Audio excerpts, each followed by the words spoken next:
pirsa ingkang lumit kadaya saking para kadang kesenian Wahyu Krida Buddha ingkang mijil saking dusun Srongisor Desa Batu. Ing dalu punika katinimbalan dening para warga dusun Manggiarjo sakukuban.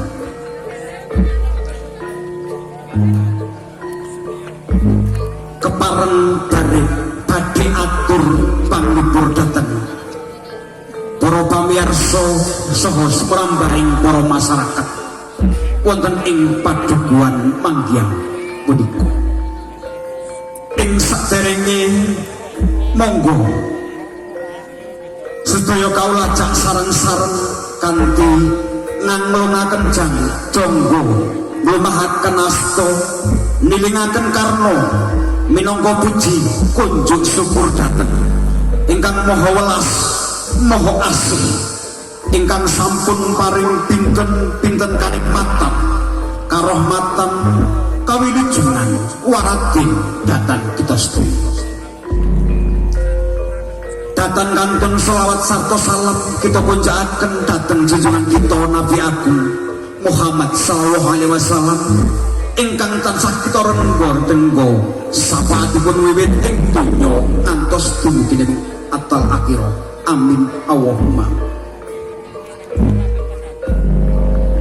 Kanthi miyak sepining swasana saking para kadang seniman seniwati Wahyu Krida Buddha ing samengke badhe atur panglipur ing bilih anggenipun kawula sarencang atur panglipur tansah kathah kekiranganipun lumantar kawula nyuwun agunging samudra pangaksama awit kawula sarencang tasih wonten tataranipun bangku pasinau sugeng hamriksani kanthi mardukaning penggalih hayu rahayu ingkang samya pinanggih.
di pos.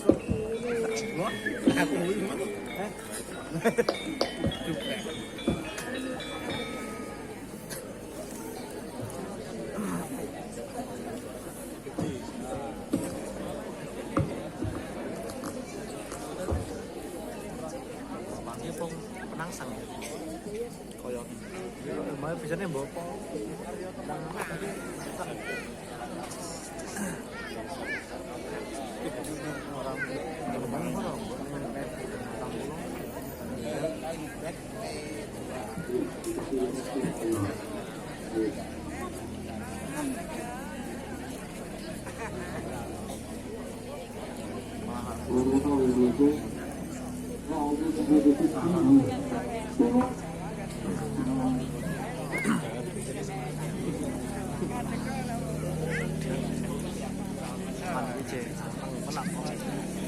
jangan tak dulu ke bermuyak sinyal lah.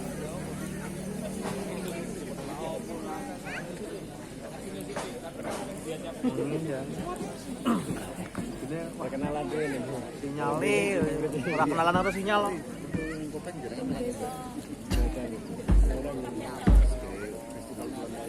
Pulau sing anu. Ya. Streaming pulau. Pas era Salbin, Salbin.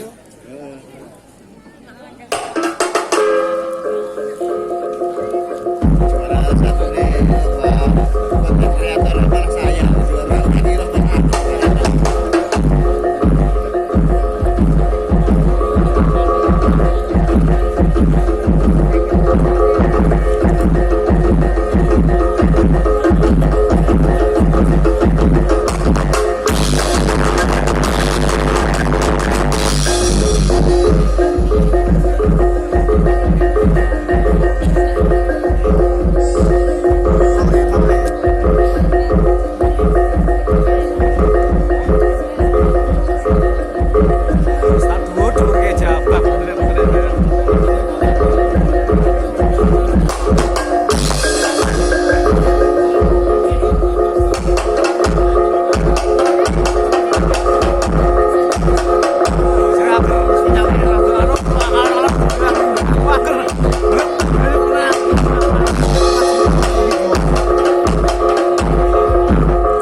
Ayo padha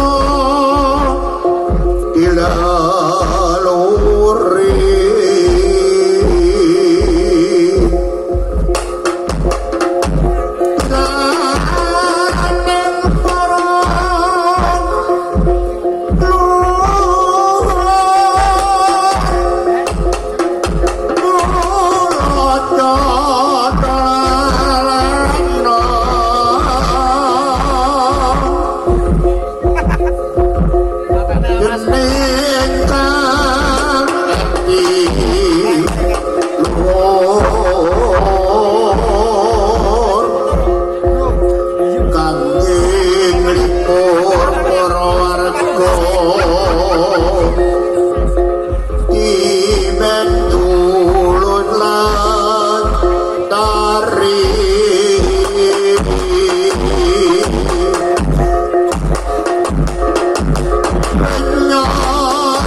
prajurit tiro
adalah seorang adipati Andi Daralham.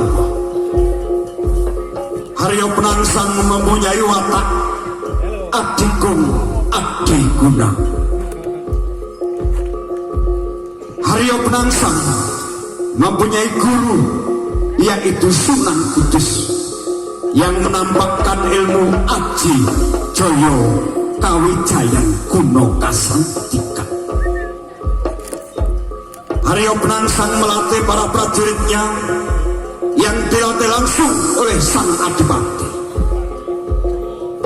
Di detik-detik terakhir pertapan sang adipati, Haryo Penangsang jingkranglah pesta Prabu Kunjono Condoro Wino yang disaksikan oleh rakyat adipati ing Jipang Panolan.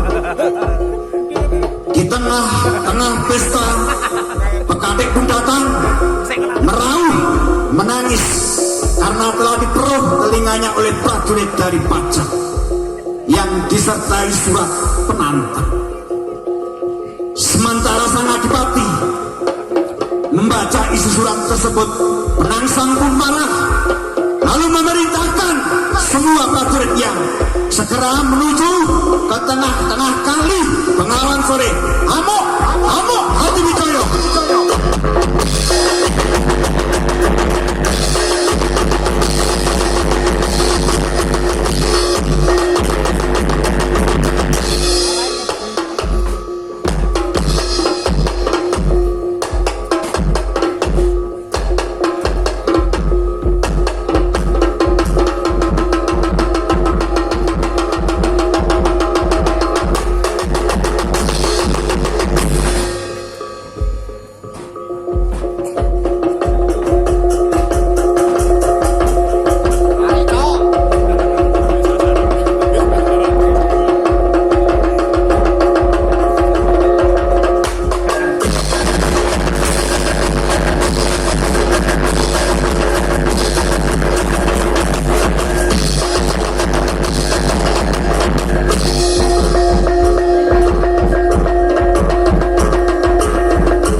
wangsul sak perkara ingsul bakal paling dawuh marang sira kabeh.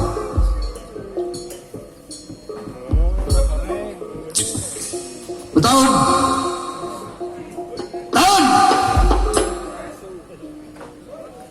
ditimbali nyedak orang Betul.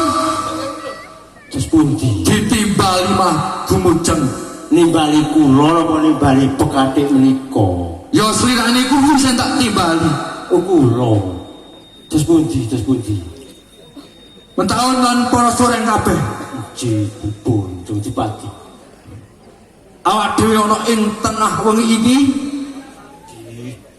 diatur rawuh wonten ing tlatah dusun Manggiarjo kang saperlu warga masyarakat dusun Manggiarjo duweni hajat atus menapa menika Kanjeng sedekah bumi utawa merti dusun saparan wonten Kanjeng laras mentahun jiji pramila menika nggih kula lan panjenengan menika dipun aturi rawuh wonten ing papan panghargaan ing dalu menika ingkang saperlu dipun nderek ngregengaken swasana wonten ing tlatah Manggiarjo menika. Oh jiji muga kok rame sanget menika Kanjeng saparan menika Ya mergo tak krungu ket wingi-wingi yen dina iki bakal ketekan women taun. napa nggih Kanjeng Coba matur marang wong-wong ae. nggih matur nuwun sanget menika kula pun diaturi rawuh wonten ing dusun ngendi iki le ngendi Manggerjo kok juk kaya ngono tenan ora kuwi Manggerjo niku Manggerjo oh Manggerjo disane Manggerjo ki yo kene iki jan Manggiarjo women taun. oh Manggiarjo iki problem pekate menika Mula ana ing dalu iki awak dhewe matur agunging panuwun marang warga masyarakat ana ing Manggiarjo. uji Kabeh muga-muga wae Mbah Kyai Danyang Nyai Danyang ana ing tlatah Manggiarjo iki maring ana ayem tentrem marang warga masyarakat Manggiarjo paringi lancar nggone golek sandang kawan pangan paringi bagas kewarasan tinebihna saka Buddha lan Sengkala sumrambahe marang awak dhewe lan para kawula kabeh menika dusun Manggiarjo menika niki Kanjeng mula ana ing dina iki sliramu utawa paman tak aturi golek hiburan kanggo ngregengake swasana ana ing bengi lan kae paman ana uga rampung kok ajeng anak hiburan niku jenenge gadah kajat napa menika Kanjeng nderek ngregengake swasana ana ing tlatah dusun Manggiarjo miras Andrawina wong pas taun niku jungkare jenengan to bener pekate katekno bendaramu mau ngomong piye sanjang pripun iki jari kuwi kon golek ubo rampe kanggo jugare bendaramu talak broto nggih ora ndang tidak no korene apa wae sak anane napa mawon ya teko gorene wujude apa ora ya ngono masa nggih uga rampe tok hiburane mboten iki hiburane yo hiburane iki ya mengko golek ngendi tak pasrahke kuwi kowe nek kok golek hiburan kok golek LC nomor setunggal kowe jan wonge pas banget kuwi kalah danyah ngene kok berat piye udah kuwi golek aja disangoni kan dipati kok piye pandangan ini udah ngenten coba lho aku yo jare wis tau mira jare ana gambyong cewek cuantik banget jarene saka dusun ngendi wi Selongisor Mbak ACS jarene kuwi apik-apik lho jarene ayo olah ini yo kuwi ubur apane kawarene dhisik kanggo cukare bendaramu kanggo talak broto dadi ini tak kula langsung pados yo kaya ngono yo goncang tindak no Aku percaya karo kowe man. Kowe nek kon golek sing biduan kaya ngono iki jan wasis banget kowe man.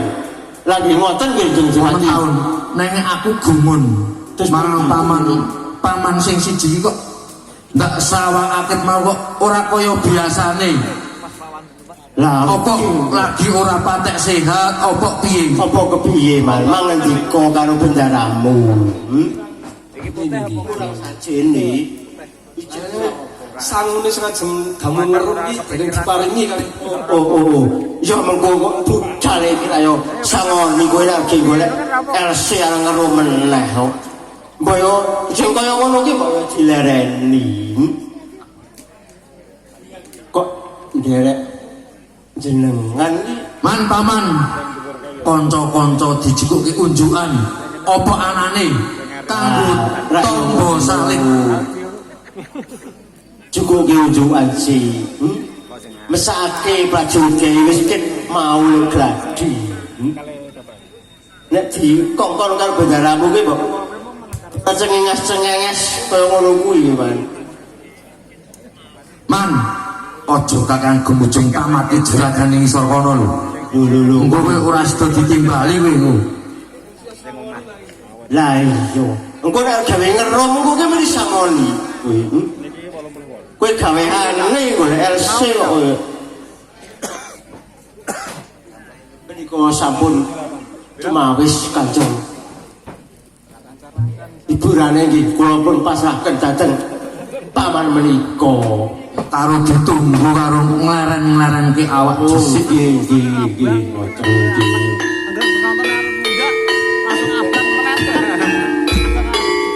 Yen ora oke lho munggah terus dilangi. Kowe wis booking wae karo sing tujuane sing kene iki. Oh, no. Ya jare kaya ngopo aku ngerti no. Ayo gara-gara dijoget.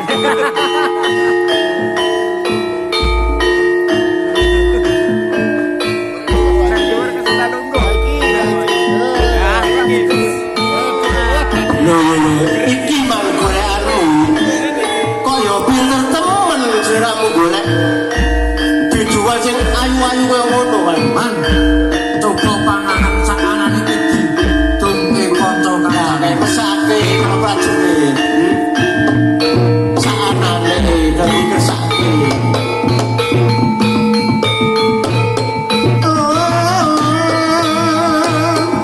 Nek menawi jawa preso Aku dhewe lagi. Yen bocah-bocah mbok ajar tani tanggul nang sangat menika Kanjeng. Nek badhe ngundang menika teng pundi menika? Iya mentang Nek ajeng ngundang menika teng dusun pundi menika?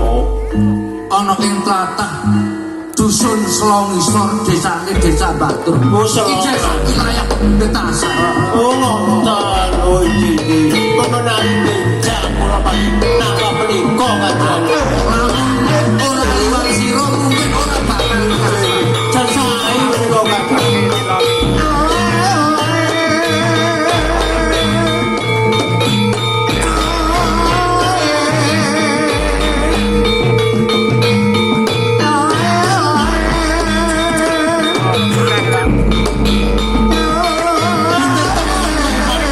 Golek dijual pinter banget Pak. Ayo kula wis pasrah. Wis aline ngono iman. Oh mulane.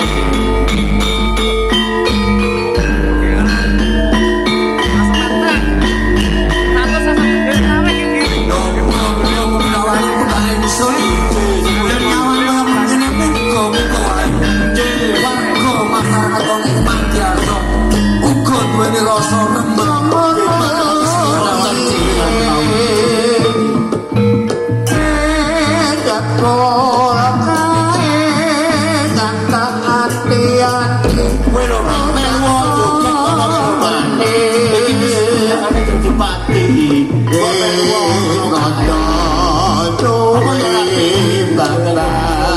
pisan ora ana kabare lacake rada lalen wong tansah dadi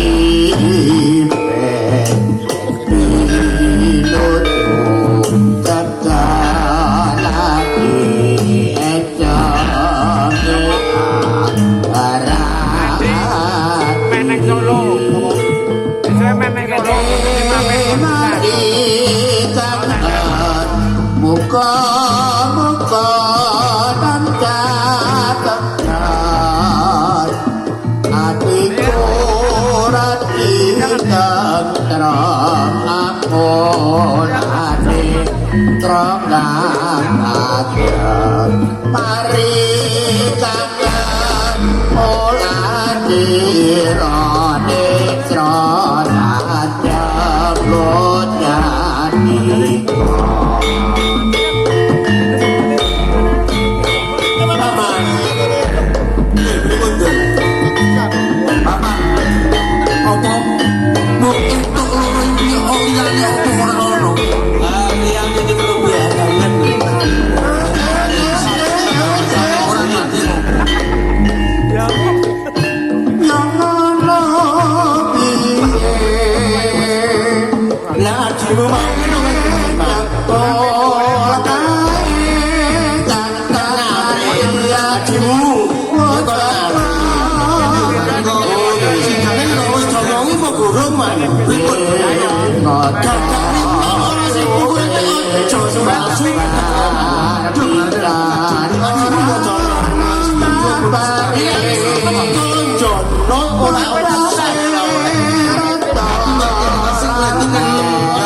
jadi orang ganggu bisa seneng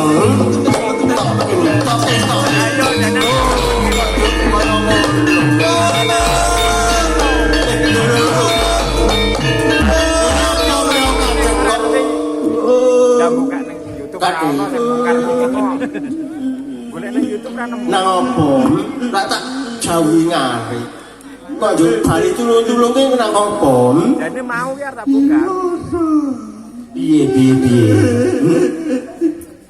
kupinge ya matur sing cetha pinge ya kupinge loro ya kok kuping kan ya loro to man mesin iso baterai loro lho kok tau ngopo Man, kita komentar sing matur sing terang lan terwaca. Iki lere mau ki kepiye kok mlayu-mlayu mlebu ana ing pahargan tulang-tulung. Kula wangi dikengken pada suket. Lah jebul ki klerken wong kupinge ndek kula ki diperung niku. Oh, dadi lemu ngarit ki goleke pakan gagak limang ki kleru nggone.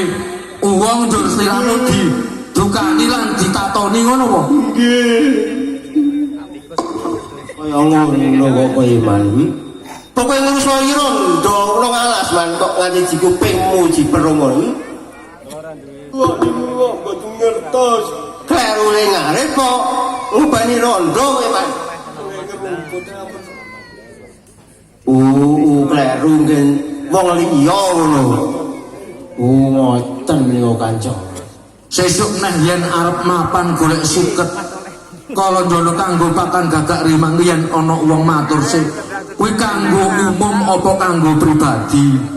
Yen kanggo pribadi ya aja grusa-grusu, pelemu disawang marem, guntal nek ya ora payu ngono. Nah, lagi ngoten niku Kanjeng. Katekno penggalamu ngomong gini. Lah jari ini enten si gemoy ini milik semua orang niku kok. Lah kok jur kaya mangkono. Wong taun. Naik punya sajak nyolok wadi kuwi nggon kuping kuwi. Gede godresan Injil niku Pak. ndur Topi kula. Apa iki man? kuwi bebunga apa-apa man. Template ini ku bot. Iki kasuwun tajianmu kayane man. Ropen ndak yo. Nika Kanjeng wonten kupingipun paman kok Coba wong taun. kertas menika napa menika isine Kanjeng. Adimu ditambani sik goleke tombo. Mesakake. Nawala wong taun. Terus pun Saka Sultan Hadiwijaya kang ditujokake marang ingsun Arya Penangsang. oh wonten saking Jeng Sultan. Coba padha Jakarta para taun lan para prajurit kabeh. Niku wonten serate menika Kanjeng. Laraping pun angkin toko katur kakang Masdi Pati Kagem panjenengan menika Kanjeng kados sing Jipang paneleng tetunan pangalbun wong taun saking Jeng Sultan menika Kanjeng. iya wong taun Nggih mboten maipen menawi Sinuyutan ring kaula Iki kirene.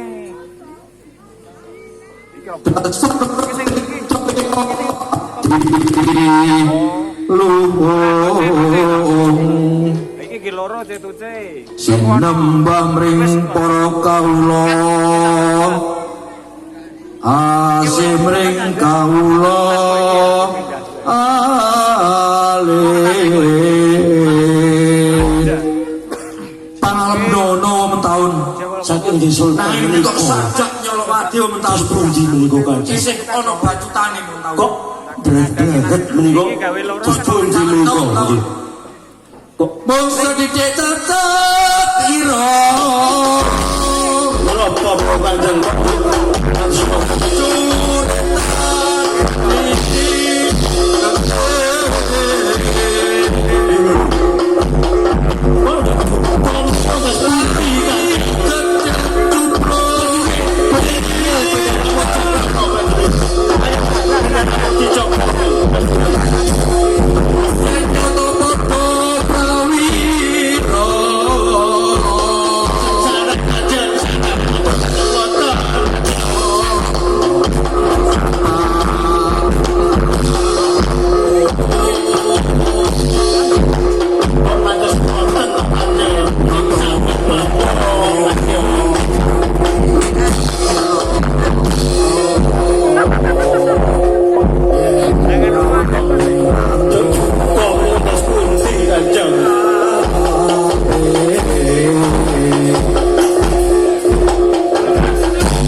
ampun atas ngoten Kanjeng.